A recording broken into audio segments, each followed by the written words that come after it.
For 300 years, the Targaryen dynasty ruled Westeros. Wars were still fought, homes still burned, and men still died. But compared to the chaos of what came before, the realm was stable. And boring. The Targaryens lied, thieved, and killed as much as other lords. They just had dragons to answer all complaints. Until they didn't.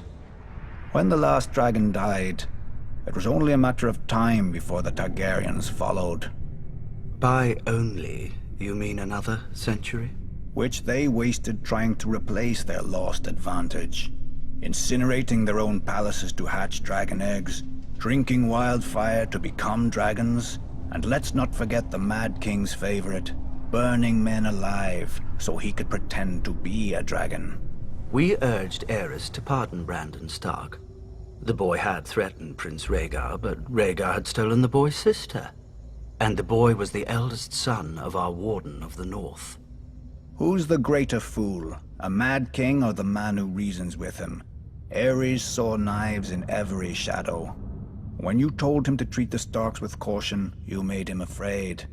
And what he feared, he killed.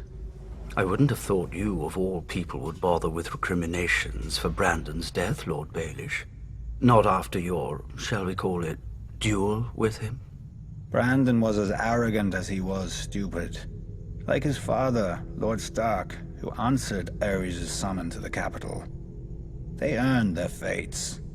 But the younger son, Ned, what was his crime that Aerys ordered his death as well? Unlike men, families don't die when you lop off their head. At the very least, you should have pointed out that loyal and dutiful Ned was living with Jon Arryn, a proud and over-righteous lord with an impregnable castle and no sons of his own. Perhaps you could have spared Aerys the embarrassment of revolt. If only we'd had the foresight to consult you, Lord Balish, but I suppose first we'd have had to know who you were. Nobody knew Robert Baratheon either, yet he claimed the right to sit on the Iron Throne. He had Targaryen blood, through his mother. A pretty dress for an ugly truth. It was war, and he could swing a hammer harder than the other options. When did you know you'd lost, Lord Varys? When Robert Baratheon killed Prince Rhaegar on the Trident. Wrong. You lost the war when you let Ned Stark slip back into the north. Neither the bloody Gate of the Vale or Moat Cailin in the north have ever fallen.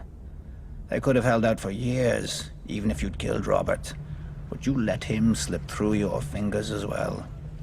I told the court that Robert was hiding in the Stony Sept, but the hand of the king wasted too much time searching the city. Something about the glory of single combat.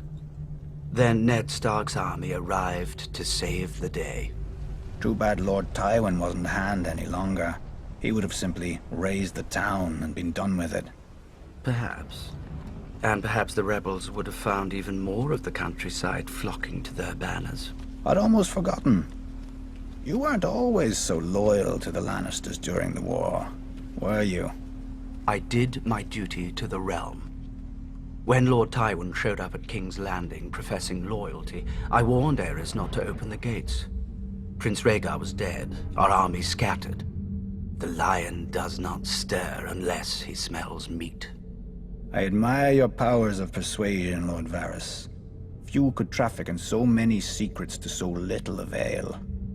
Grand Maester Pycelle told Aerys what he wanted to hear, that his old friend Tywin was there to save him. Then Aerys' old friend sacked the city, and his son stabbed Aerys in the back.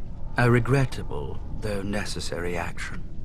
As were the pardons the new King Robert bestowed on the Royalists.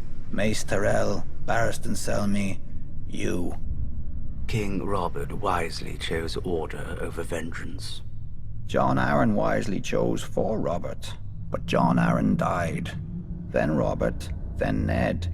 So ended their glorious revolution. And Westeros has been burning ever since. Let it. How Targaryen of you. One of the mad ones. Fire turns even the proudest oaks to ash, leaving newer roots space to climb.